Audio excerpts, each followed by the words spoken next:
Lord, and give him thanks. Father, we do come before you, Lord, as we come up to this Thanksgiving week, Lord. We look forward to, Lord, just always, at least we set aside in our country, I have to say, one of the few, well, I like to say unadulterated, but though every time this comes around, it seems it gets a little bit more, but a giving of thanks. And though there's the pundits out there that like to rehash or revise history or come up with something new that they say we never learned for hundreds of years, all of a sudden there's some great insight of discovery to what they've known now all of a sudden that hasn't been known before, Lord, in some way, Lord, and it's just all to take the light off what the true meaning of it all is, and the heart, I believe, of those that started it way back before we were even a country, Lord, just to give you thanks for your goodness and your provision, Lord, and your love and your plan and all that you do for us, Lord. And so we look forward to those of us that know that and celebrate that, and Lord, looking forward to doing that.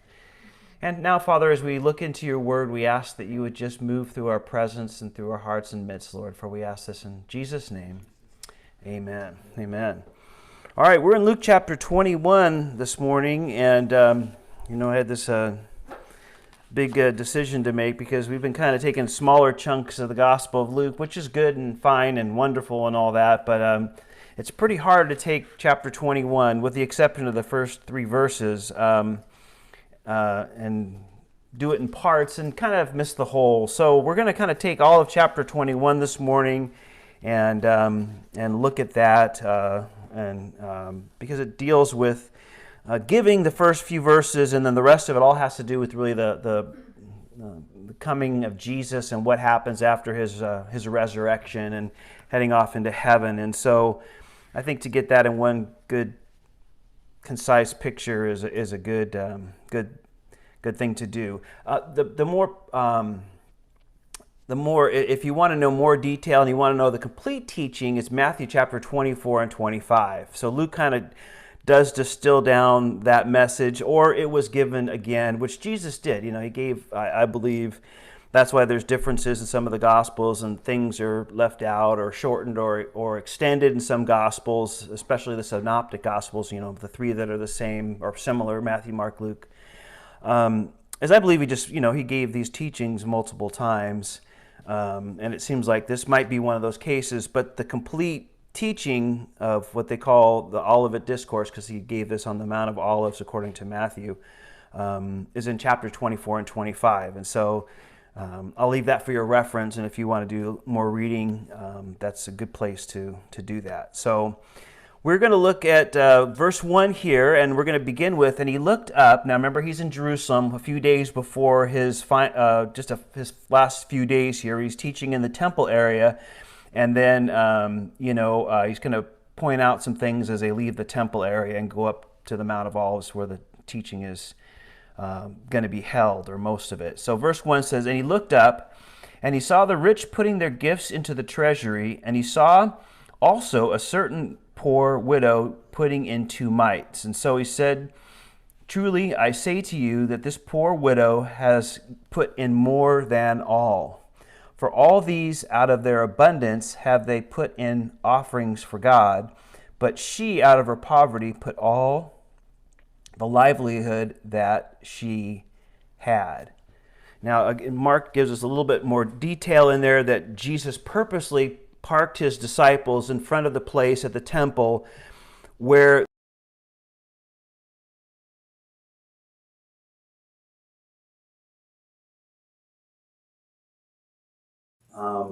places to put different offerings there as they kind of walked up to the temple. And there was this place to do that. It's not much difference than what we do kind of here, having kind of an offering box. But Jesus parked the disciples there, and then they would watch as people would come in. Now remember, this is a very busy time because it is Passover, so anybody that really showed up to Jerusalem for the feast was at Passover. So I imagine it was a very busy place. And, they're just sitting there and watching these people drop in their offerings into these offering containers. And again, Jesus purposely looks at this, looks at the people. We're not good? Hold on a second. We got some sound issues. Oh, yeah. I have to kick off the microphone. All right. Jesus purposely... I don't know what's going on, Ethan. It's something, isn't it? I don't know what to tell you. The gremlins? The gremlins are here. The enemy. They have been. The enemy is attacking. Yes. It was connected, and then it wasn't, and then now it isn't. And... That was a good sermon, Dylan. Yeah, thanks. All right, we're done. Let's call it a night. Just speak flat over there. Yeah, I guess that's what, it does pick it up, and if we can't get it, we can't get it, but... No, it's just... I don't know, it's not showing up for some reason. Probably the mic's not there. Yeah, I don't know why it's not there either. All right, well, just put it on the other one, Ethan, and if it comes back, it comes back. That's what it does. I don't know why it's not connected. Is the light on the back? No, it's something to do with my phone. It's just not connected to it. I don't know what it is. Connect this to the... There it goes. I can hear you. Okay. All right, well, sorry about that sound thing. Let me just restart it again. I can hear you. One more time, we'll just... You can hear? Because you have the earpiece, right? Okay, well, we'll just pick it up. Whatever picks up, Ethan. If it goes back to the mic, great. It goes back to the mic, and we'll get it off the camera. But anyway, so back to our story here, that Jesus is... sitting and watching, specifically observing all the people that were putting their offerings into the box. And the bottom line is that Jesus has them there for an important reason. He's teaching them an important lesson here. And it's simply this. So this could be a whole teaching in and of itself. And I had given it consideration to focus on these verses this morning. But I think, if you see this, it looks like a contradiction, because you'll see these people with putting in, let's say, a handful of gold coins into these offering boxes, and then you see another person putting maybe a handful of silver coins and a handful of this or a handful of that into these offering boxes, and then you see, this. Obviously, she was a widow. She was identified by what she was wearing, or they could tell in some way that she was. Drops in what would be, 2 pennies, let's say. 2 copper coins was the smallest denomination of currency they had. A copper coin was the smallest denomination of currency they had. So it drops in, let's say, for our sake, argument's sake, 2 pennies in there. And then Jesus makes that comment that she has put more than all. And at first you're thinking, wait a minute, that's Jesus. Did you see that right? Because that doesn't make sense. I mean, there was, let's say, thousands of dollars being put in by this guy, and she puts in a couple of cents. What are you talking about? But Jesus goes on to say that, they put in out of their abundance, but she put in all that she has. And the bottom line, what Jesus is saying is, the Father knows what we give, and when we give, heaven looks at it different than man looks at it. Man looks at how much is given, and they might be in awe in some case. Wow, that guy gave in 10 gold coins worth thousands of dollars, let's say. Now that guy's a giver, that guy's generous. And you look at it and go, wow, that was a lot. But Jesus is saying, God's perspective, he's looking on how much was kept, not how much was given. He looks at it that, how much did that guy keep? Yes, he gave this, but how much did he keep? And when you compare what he kept or they kept in those huge offerings or larger offerings, and let's say by, 100 or 1,000 magnitude of, giving, she gave greater because it was the amount of sacrifice involved. And that's what's recorded in heaven, the amount of sacrifice. People go back and forth today, should we give a tithe? That's kind of Old Testament. Do we, this, and, we give from the heart and all this. And I don't get into all that because, I think we always should give with a cheerful heart, and we should give as the Lord leads us to give.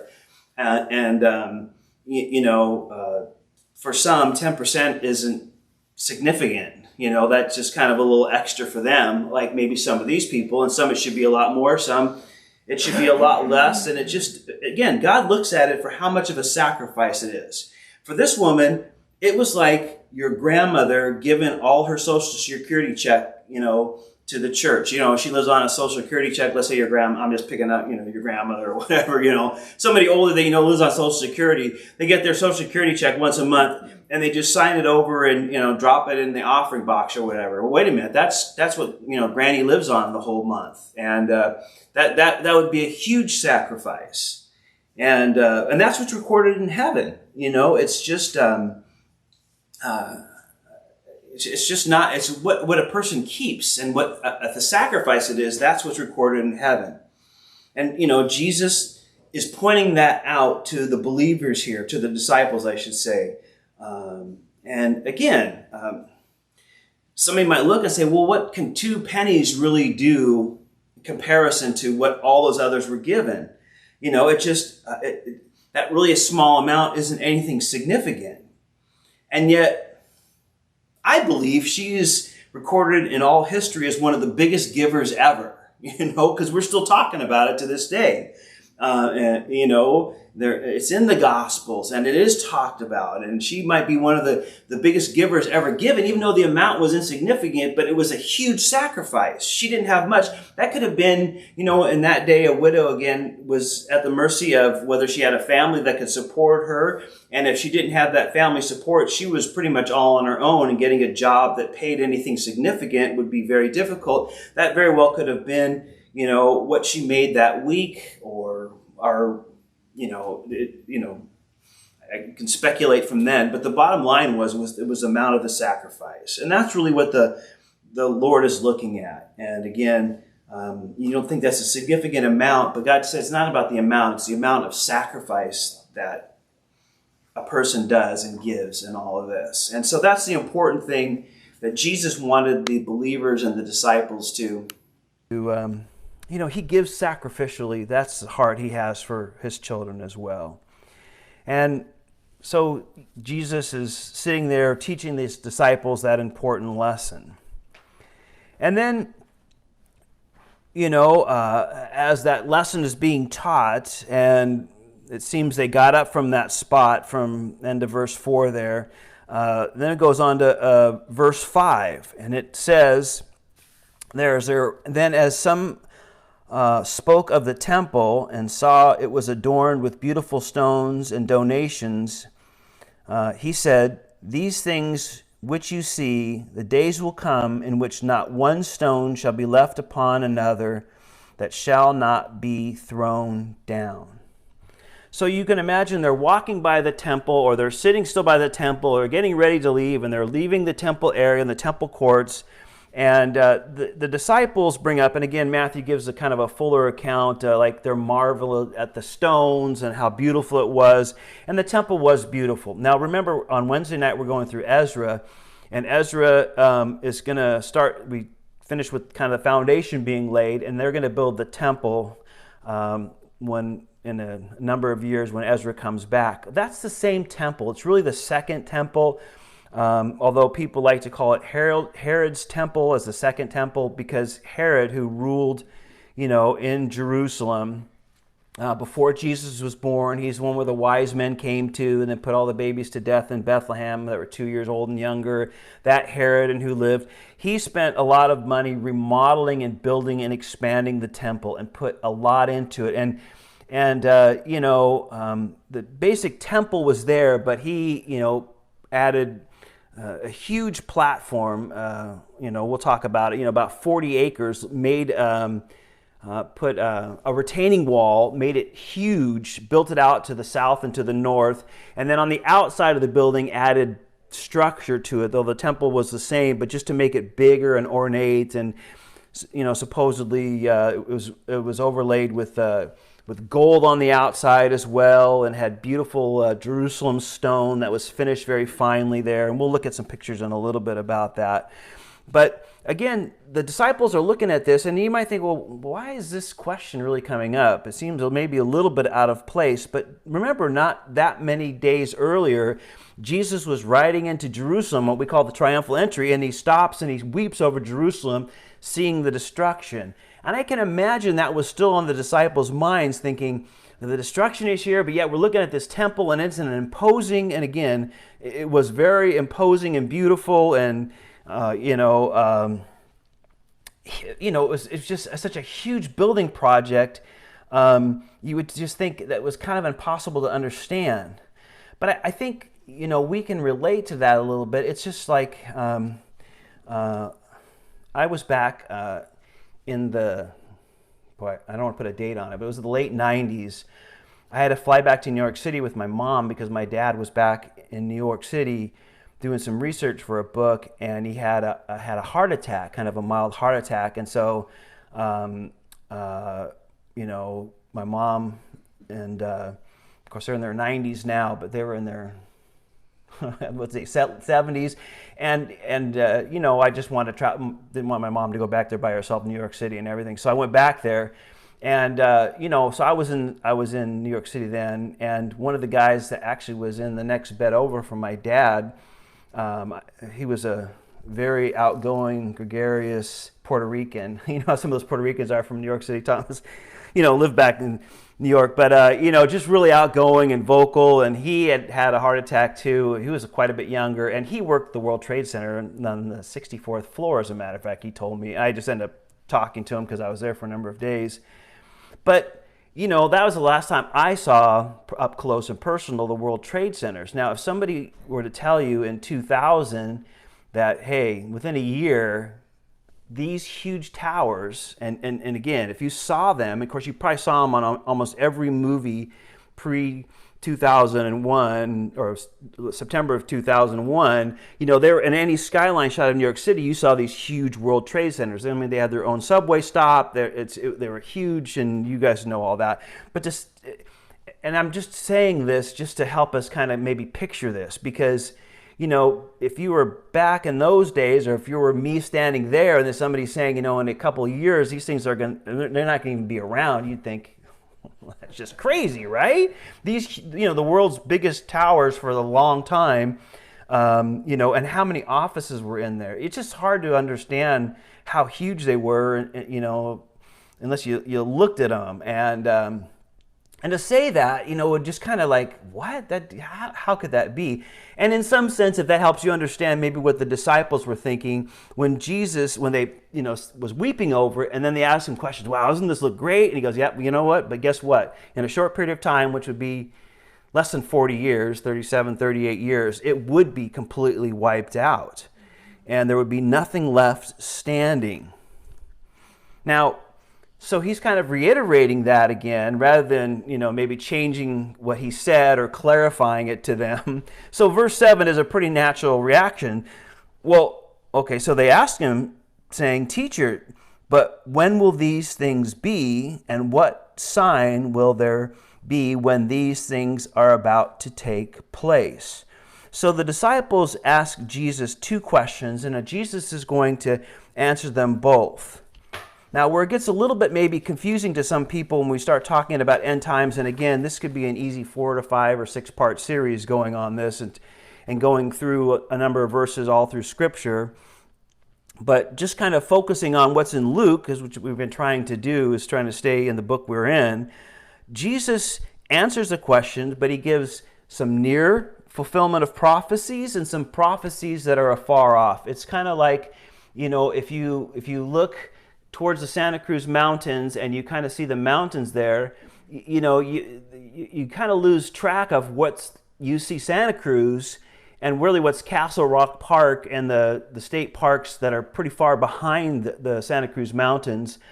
Because from this perspective, the mountain ranges kind of line up, even though there is miles in between those peaks of the closer UC Santa Cruz campus, Santa Cruz Mountains, and the ones that are further back. And that's true if you look back up in the, where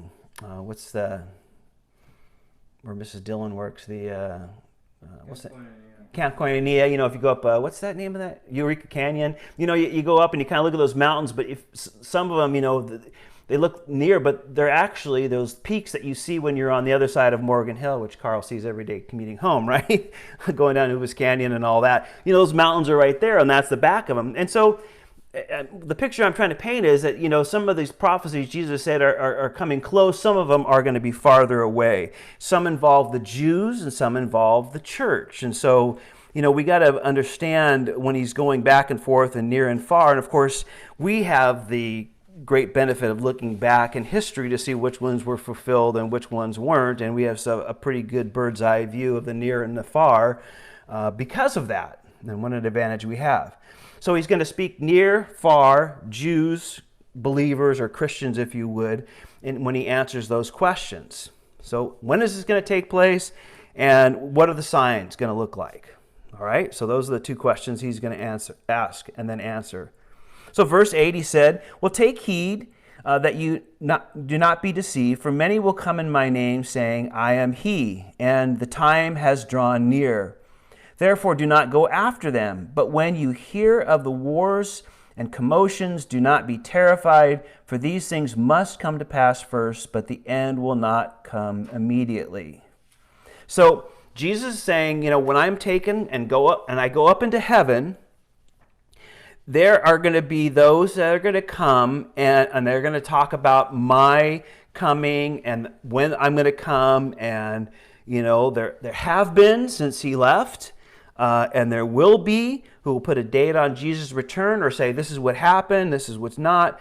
When I went back to school and I was going to an Adventist university, they made you take Adventist history. And the Adventist history is one of those, the Millerite of 1846, when he, rounded up hundreds of thousands of believers and put a date when Jesus was supposed to come back. He got a lot of people.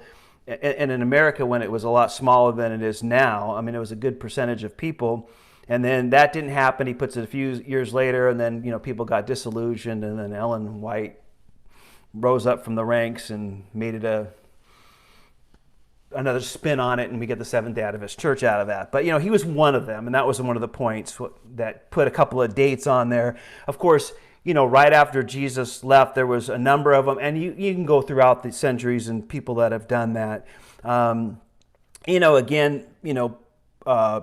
There's going to be all sorts of things. He goes, be careful, they're going to be doing that.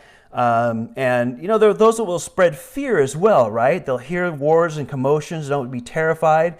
So not only are they going to, say that I'm going to come and put those things on here, but, there'll be the fear of the end of the Mayan calendar. Remember, that was one of the big things. The Mayan calendar ended in 2012. And I had a guy that I work with that actually went down to meet, I'll say it wrong, but Machu Picchu, or what was that? What's the pyramid down there? How do you say it? Machu Picchu, thank you. And, went down there. He was down there for New Year's Eve at the end of the Mayan calendar. He lives up by Santa Rosa, if that tells you anything. But, anyway, and all this kind of stuff. So there's going to be not only talk about, the Jesus return, like the guy, remember it was all over. He was a family radio up in Oakland, I believe it was, and he died some years ago now. But he predicted May 21st, 2011. You might remember seeing those billboards up everywhere. So not only are there going to be guys like that and others talking about Jesus' return, but also there's going to be this whole, chaotic, being terrified of things coming to this sudden end that really are just even outside of Jesus' return. Of course, today the big thing is environmental issues and that whole stuff that, everything is going to come to an end and water's going to be over our heads and sun's going to burn out everything and blah, that whole kind of thing. So it's been happening, it's going to happen, it's going to continue to happen. And in Matthew, Jesus refers to these things as birth pains. And I point that out here because most of us understand, especially our labor and delivery experts, right? and our baby experts that have had babies, right? You know what it's like. You start timing the birth pains. They come and then they're sporadic, and then they start coming at a certain time, and then they come, at a pretty frequent, consistent time, and then they come closer together and closer together, and you know that the birth is going to happen soon because the contractions are coming every, I don't know, what is it, Carl, 30 seconds, and the baby's going to be born? A minute? 2 minutes? Okay, 2 minutes. He's the expert there. Delivered out more babies than we care to count, probably, right?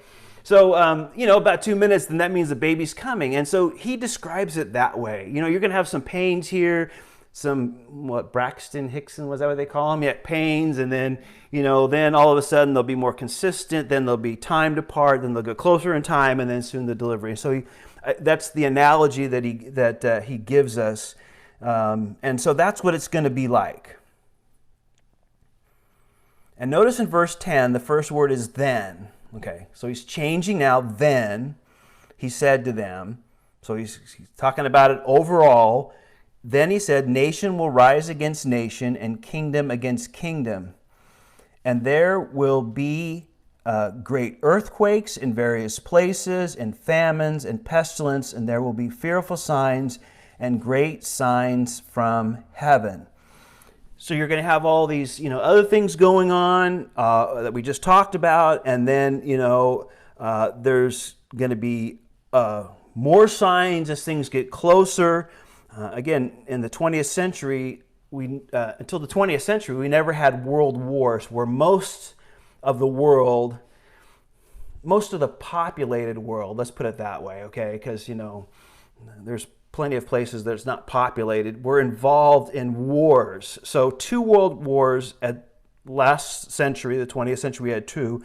And of course, great earthquakes. Haiti just had another one after they've had another one. But they'll be on a massive scale. Those things are going to happen. There's going to be famines and nations and people without food and water, which of course we've seen. And then pestilence. I think we have to rate COVID as number 1 in the pestilence scene, right? Because unlike every other disease is not the right word, but every other, what's that? Sickness. Okay, let's just make it real broad. You could probably come up with a very technical term. That affected everybody. I mean, there wasn't, I don't think, any untouched, even some of the remotest countries that you didn't think it would happen, they don't have much travel, got it. Or were at least exposed to it. And you could see the world panic, right? I mean, I think that was one of the greatest things that we've had, that you can see that happening. So these things are going to happen with increased, not only those other signs that he gave, and then these signs are going to continue to take place, and they're going to come with greater intensity. And again, you can't help but to think that COVID ushered in so many different changes, and how the world is just run. It's just, particularly the Western world. I mean, under communist rule or dictatorship rule, or you have these strongman rulers, it's always been like that. But for us, people telling you have to get this, I mean, that's news to us, right? Most of us are like, don't tell me what to do, right? You don't tell me I have to have this put into my body. I mean, that's just like the number one fundamental kind of right that we're so used to here, and now anymore it's right, and you can see it's caused a lot of stir. There's a lot of opinions about all that, and a lot of things on both ends, and all that, and of course they tell you that once you get it, that's it. That's it. That's all you need to do, and of course that's changed, right? That's thrown out the window. Even if you're vaccinated, right? That doesn't matter. Now you have to wear the mask and get another vaccination, and you can just see it compounding. And that's my point here. It's one of those birth pains that's a big one, right? And is that the big one that starts putting more things in timing? It could very well be. That's for sure. And there's some other signs that'll give us some more clues if those birth pains are getting closer with more intensity. But there'll be world panic. That's the idea.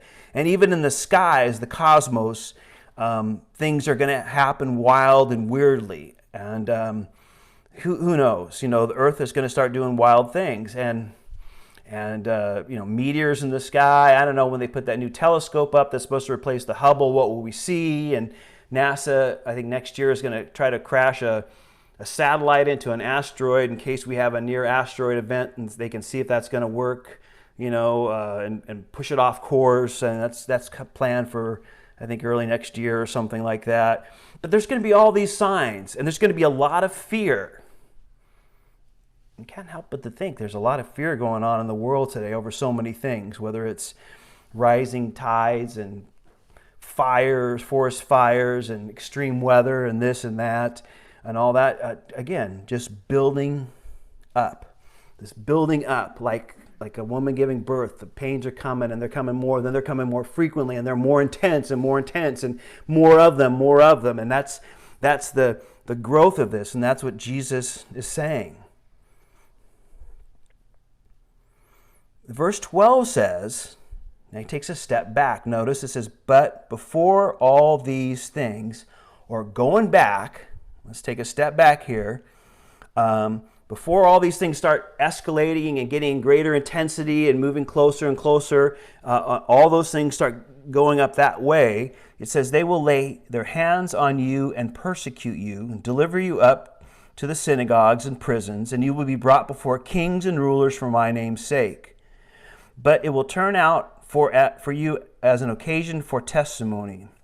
Therefore settle it in your hearts not to meditate before on what you will answer. For I will give you a mouth of wisdom, which all your adversaries will not be able to contradict or resist. You will be betrayed even by parents and brothers, relatives and friends, and they will put some of you to death, and you will be hated by all for my name's sake. Verse 18 says, but not a hair of your head shall be lost. So in the midst of these things coming and the signs leading up to my return, you're going to experience these things on earth or persecution. You will be experiencing persecution. And again, Jesus also has told us, and we've read it, that the love of many will grow cold, right? Just the love between people will grow cold. And we can just see that even in our society here. But leading up to these events and through the time until I do return, you will be used as a witness to me. And I will give you what you need to say when you need to say it, so don't worry. Now, certainly, we have a great record of this happening through the book of Acts, don't we? I mean, this is almost the whole record of the book of Acts. You could look and see this all taking place very quickly after Jesus was taken up into heaven. And, you're going to experience persecution, and you're going to be delivered as a testimony. And of course, verse 16, you will be betrayed even by parents and brothers and relatives and friends. This has been happening and continues to happen certainly in the communist countries and in a lot of the Muslim countries, right? I mean, of course, we remember the old Soviet Empire. That used to be a really big thing, which is starting to regain its strength. But, even in China, right? You read not too long ago, that they published, the Chinese government put an app out. And if you want to rat on your neighbor or your coworkers being anti-state, you could drop a dime on them. I guess that's pretty old. I drop an app, drop an email, drop a message. I guess I should update my little sayings there. But, you could actually, they had an app you download and you could report it to the government that they're being anti-government in some way, right? And of course, Muslim countries, you see this, the persecution, they have no problem betraying whoever to whatever and whoever. And of course, we see that getting worse and worse as people will continue to, grow worse and worse, and things go worse and worse in this world. The love of many and natural affection will be moved off, and there'll be, you see how polarized we are on certain issues. That's just going to increase. And it's going to increase so much, it's going to separate families, and the closest of relationships are going to be, like this. And it's going to happen. And for us, it's going to be over, you never want it to be over dumb political stuff, okay? Just let me remind you, don't stand on political opinion. That's your opinion, and if you have an opportunity to express it and you want to have a conversation about it, I don't really have a problem. But for the most part, my advice to you and myself is, when you're talking with people, stick to things that matter, things of God, things of Jesus, things of, what he's done for us, who he is. And if you're going to be vocal about something, not your political views or your world views, your environmental views or your COVID views or your whatever views, let's keep them focused on the real heart of the matter, which are Christian views. And eventually, because of those, there's going to be persecution. If you want to be persecuted for something, it's not because of your political position. Trust me, what a waste of breath and time and energy that would be, right? But being persecuted for Jesus and your relationship and your stand on the Bible and who he is and what he's done and what he wants to do. Well, Jesus promises in the harshest condition, he promised to use us and to speak through us. So just remember that. In the harshest condition, Jesus said, I'm not going to leave you hanging. When it seems like, man, this is just way over me, don't stress about that. I will speak through you. Under the harshest conditions, I'm going to be there. I'm going to use you. And again, I'm going to speak through you. That's my promise. Think about it. For us, when trouble strikes, what do? People are watching to see Jesus in us. And the Lord allows those things, and those things do happen because people know we're Christians, and then they watch. Okay, what's Dylan going to do now in the midst of this? What's he going to do? And people are watching to see Jesus in us. And the Lord uses these difficult situations to show what we are and who we are and what really matters in our hearts and in our lives. And that's important for us to see and understand. People are watching Jesus in us, work in us, because we talk about him, and then when things hit, what do? Now, I don't know if you notice in verse 16, it talks about being betrayed and some will be put to death. But then you read in verse 18, not a hair of your head shall be lost. Now, obviously, Jesus didn't fulfill that promise with me. Sorry. Thanks, Carly. Right? There's some hair loss. What is he saying about that? Wait a minute. Some of you are going to be delivered, but not a hair of your head is going to be lost. I mean, that doesn't make sense. One unscathed and the other scathed as much as possible, right? Death. Well, I think 19 kind of tells us and explains it a little bit more. By your patience, possess your souls. Jesus is speaking in eternity. In other words, you have nothing to lose. Now, I believe it also has application in this life because in Acts 12, I think it's one of the greatest examples of that. Remember, one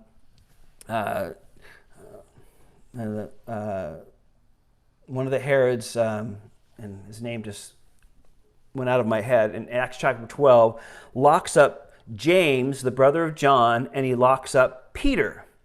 Well, he locks up James first, and then he beheads him. I mean, one of the 12 instantly, by Acts chapter 12, head cut off. They lock up Peter, they put him in prison, and then you remember the story. In the middle of the night, the angel comes and kind of kicks Peter awake because he's sleeping. And if I was about ready to lose my head, I don't think I'd be sleeping. But he was sleeping and probably got a lot more faith than I do. And you remember the angel lets the chains fall off and the doors open and the final gate opens by itself. It's one of those kind of cool things in the Bible that I like to run the movie in my mind. And, and he walks out and goes scot-free. Wait a minute, James' head is gone. James is beheaded. And yet Peter, who's next on the list because Herod realizes that, hey, it's not the same Herod that built the temple. It's his, thank you, Antipas. Thanks, sir. And then Peter gets off, and then he, is used for many more years, 30 some odd years after that. And I believe that's true too. There's some that will be put to death. There was some that he'll spare and seemingly be unscathed, and that's very true. But the key of it is being patient. No matter what path the Lord has for us, eternity, you're not going to lose anything. And of course, he's always working for our eternal good, as I say so much of the time. But patience is so important, and not giving up and not turning back. there's a great value in patience for us as believers that the Lord puts on our lives. And when things get worse and worse, we need patience. And things will get worse and worse and worse in this world. It is on a downward spiral. The toilet handle has been pushed. The swirling is going on. Sorry, maybe for that crude analogy. Eventually all that's just going to go down the drain. I mean, I'm speaking that as a world, view. And, the handle's been pushed. The water is coming from the tank. It is swirling around, and it is heading down the drain.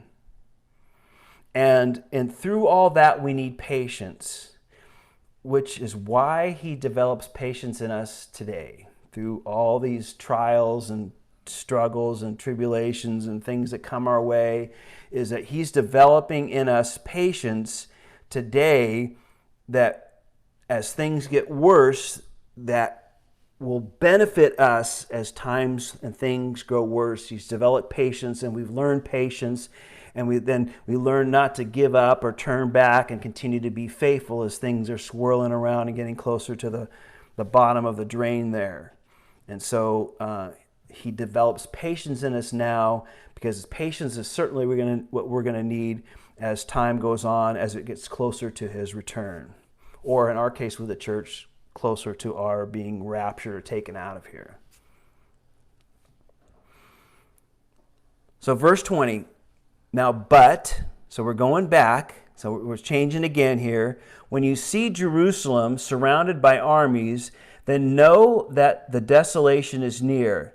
Then let those who are in Judea flee to the mountains, let those who are in the midst of her depart, and let not those who are in the country enter her. For these are the days of vengeance, that all things which are written may be fulfilled. But woe to those who are pregnant and those who are nursing babies in those days, for there will be great distress in the land and wrath upon this people. And they will fall by the edge of the sword and be led away captive into all nations. So going back to the near, the question of when all the stones not be left one upon another, when will all this take place? And then Jesus goes back now and is explaining that. And of course, here's kind of a rough map of what it looked like in the darker color is what it looked like in Jesus' day. The lighter colors are what's been added since then, and the Ottomans and the Crusaders and the Ottomans and all that kind of stuff later on. But again, here's just kind of a view of what the temple looked like in the days of Herod, and he expanded those retaining walls, if we would, all the way out to the north and to the south. He built all the columns around the outside. He expanded that huge platform there, and again, I guess 40 acres, some huge amount. And then added to the outside of the temple and some of the things there, making it beautiful. Here's kind of a bigger or closer in picture of what that looked like in the temple itself, and then the courts on the outside of the temple, and there was a larger courts on the outside. And then again, here's just kind of an aerial view of that platform today, by the way. You can see where it goes from one end to the other. You have the Alaska Mosque, which is on the very left-hand side there. It's that building with the kind of whatever color roof that is. That's where they go. The Dome of the Rock, where the gold is. It's just a memorial. There's nothing happens there. Just a big rock in a room is what it is. And then, but that's what it looks like. So it's still standing today. The only thing that's standing today is really the retaining wall. And here's a close-up picture of the Western Wall, the Wailing Wall, they call it today. And you can see the larger stones at the bottom of that, and then the stones that were added up at top of that, which were smaller stones. And you can see the original retaining wall, if you would. Everything else just got wiped out, just like Jesus had said. It was just destroyed.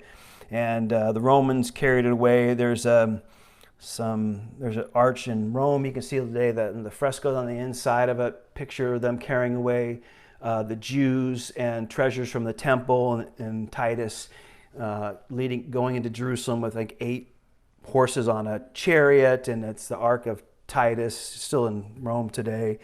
But about Josephus, the Jewish historian, tells us about 1.1 million Jews were killed in 70 AD when the Romans destroyed the city. And they took about another roughly 100,000 back to Rome to parade them for the victory, as well as making them slaves.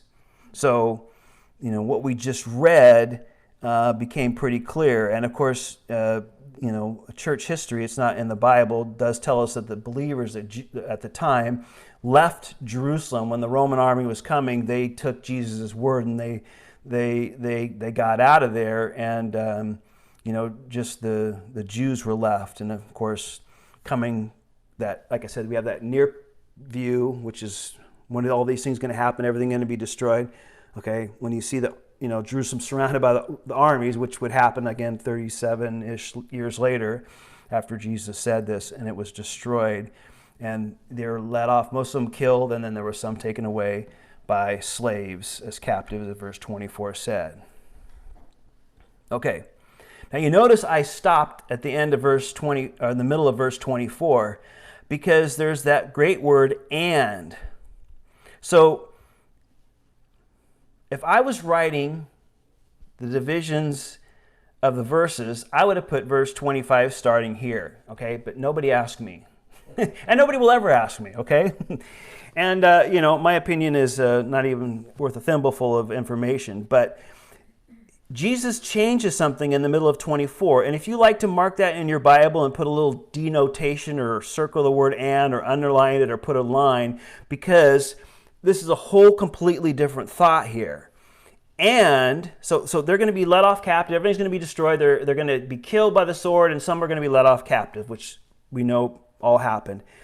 But then he's going to say, and Jerusalem will be trampled by the Gentiles until the times of the Gentiles are fulfilled.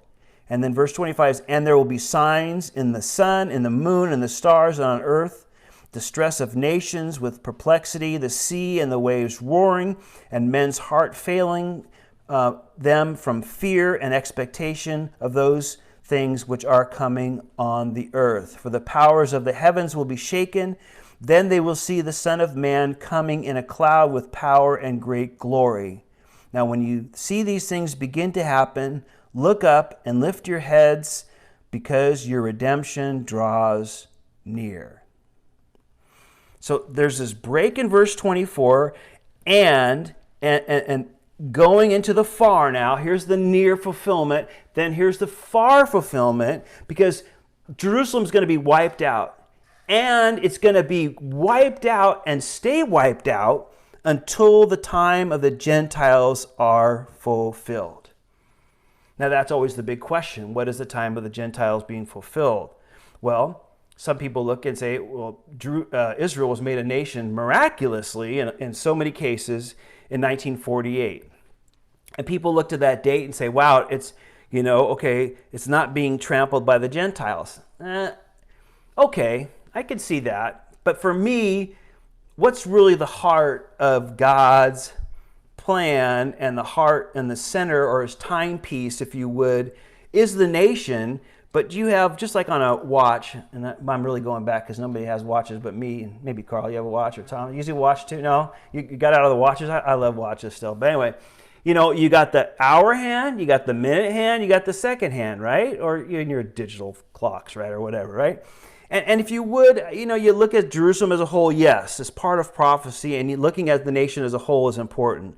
But the focus is, and where God says through the Old Testament, many times, that his eye is on Jerusalem. And Jerusalem wasn't in Israeli control until 1967, right? So Jerusalem was trampled by the Gentiles certainly until 1967. As a matter of fact, if we go back to that picture, when the Jews captured Jerusalem in the 6-day war, that top, very top, looks like a cement cap on the top of that wall. The Jews put that row of blocks up there, of stones up there, what they call Jerusalem stone, because it's mined around there, just to show that they had conquered the temple or Jerusalem and the Temple Mount. They actually said, we were here, kind of a mark, like, hey, this is ours. And some people look at 1967 as that date, but quite frankly, let's go back to this picture here. Again, sorry to throw this back. Who really controls the heart then of Jerusalem, which I would arguably say would be the temple or the Temple Mount where the temple sat? Today,